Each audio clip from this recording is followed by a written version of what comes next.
and welcome back once more to the Mind Institute, brought to you by Nootropic Nation. Today we're going to talk about how to set a healthy foundation for your nootropic regimen through a proper diet. Um, in other words, we're going to teach you how to put the noots in your nutrition. I'd apologize for that pun, but I just don't have it in me. Okay, seriously though, you've heard the term brain food. Well, there really are brain healthy foods, and then there are foods that are just downright not good for your brain. But today we're going to talk about some of the most nutritious foods for your brain, which, your brain uses more glucose than any other body organ or system. Our brain is a mean, hungry, glucose devouring, energy sucking machine, basically. So, if we want to be at our best, then we need to make sure that our brain is able to do its best. And some of the ways to do that, of course, is going to be by making sure that we have a proper diet. I don't know if you ever heard this one before, but before you fix a house, if you want to add a new roof, you might want to check and make sure your foundation is doing well first. And proper healthy habits, which is good diet, good sleep hygiene, and a fitness and exercise regimen are the foundation for proper cognitive, physical, and even psychological well-being. So one thing, a friend of mine who was really into fitness, Shane Watson of Silver Ladder Studios, and he also works with Not My Kid organization as a motivational speaker and counselor. Shane Watson once told me that he learned from a guy that he was doing some fitness training from. Don't trust Whitey. Whether it's white sugar or white bread or white flour, it's chances are it's been processed, bleached, sugars added in a lot of cases. Opt for whole grains. Sugar's great. We love it.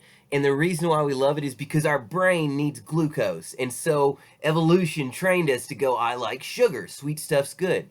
Because what is naturally sweet? You got fruits and things like that, and they really are incredibly nutritious foods that are full of the glucose we need to survive, especially for being chased by woolly mammoths or whatever our ancestors' problems were.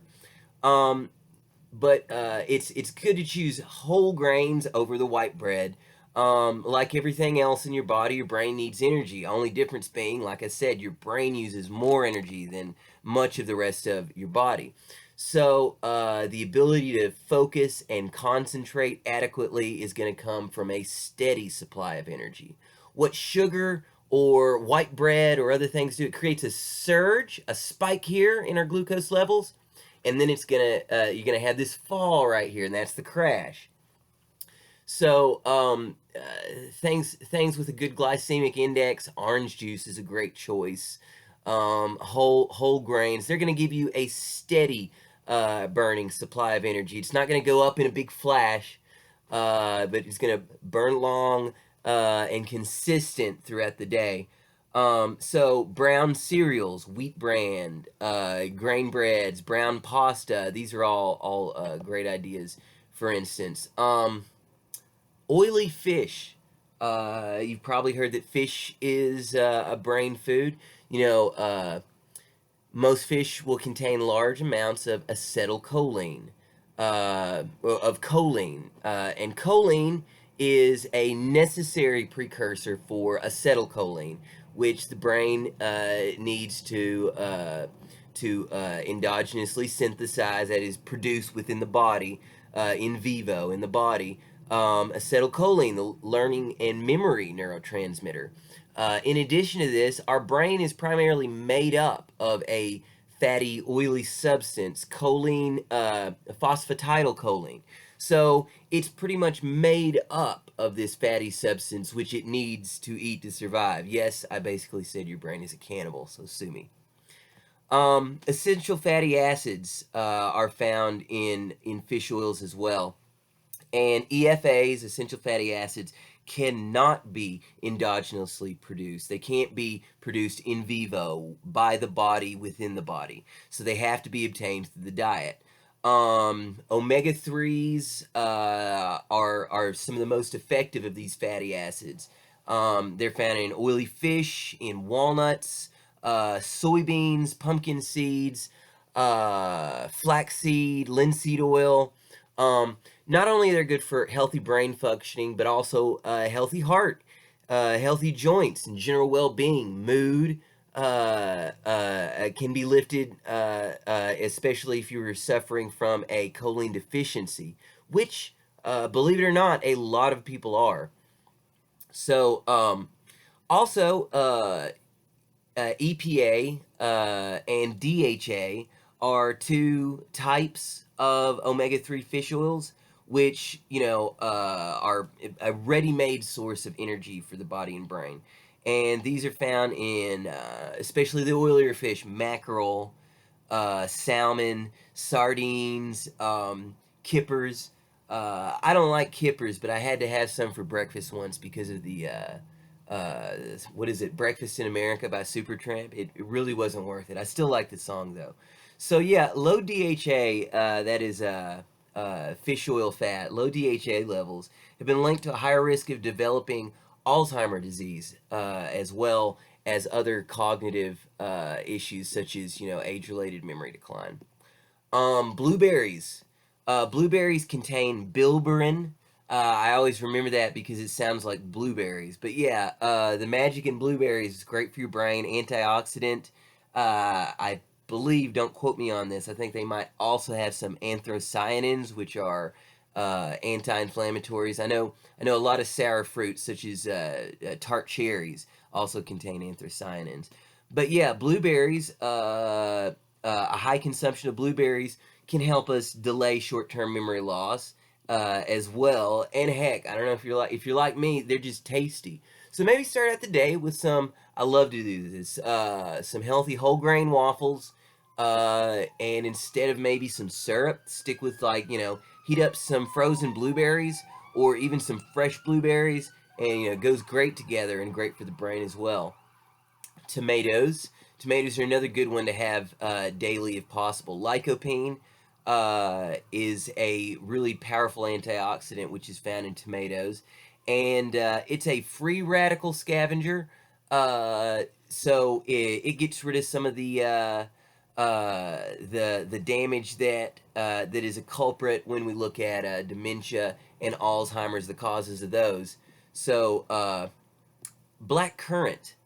Black currant is an MAOI and also an antioxidant. So you can get kind of a mood boost, as well as, now here's the thing though, if you're taking black currant, remember that it's an MAOI, so a lot of the other things that you may be taking will last longer, and will have a greater effect while they're lasting due to the MAOI activity. Um, Now, B vitamins, make sure that you're chock full of B vitamins. B vitamins are very necessary for healthy neuronal functioning. Not only that, but they're cofactors, especially I think the B12s. Methylation is sort of like making change. If you want to talk about the metaphor of energy currency, when you need to make change, it's like passing a buck or whatever. That's the process of methylation, which the B vitamins are specifically very important. So B6, B12, folic acid, people who had a deficiency in these B vitamins, uh, often there's um, possibility of brain shrinkage, and just like I said, the fact that you're not going to be able to, the cofactors necessary for building new brain cells and nerves and things are just not going to be there. If you don't have any clay in your artist kit, then you won't be able to make pottery. In other words, vitamin C is another one that's great just for general overall health and good for the brain as well. Um, uh, Black currants have, like we mentioned before, black currants have a lot of vitamin C. Pumpkin seeds. This is they're a good source of zinc. Zinc and a lot of these other minerals. Um, we need these minerals because they help. It's a neuroelectrical and electrochemical process going on in our brain. So think of a frayed wire. You need your coppers all to be twisted just right, or you get a kink in the wire and then you have to hold it a certain way or get some electrical tape out and fix it or whatever. Well, our nerves work a lot like in the same way through conduction of electricity. So you want to make sure that you have plenty of these healthy minerals that are vital for neuronal firing. Broccoli. Um, the Chinese have there was a I wish I could remember the word for it, but the Chinese had a belief that you could tell what was good for you by what it looked like. And in a lot of cases, they were right. Broccoli and cauliflower do look like the brain, and do look like a brain somewhat, and are good for your brain. They're a source of vitamin K, which is good for cognitive function and improving our brain power. Sage and rosemary are great for improving memory.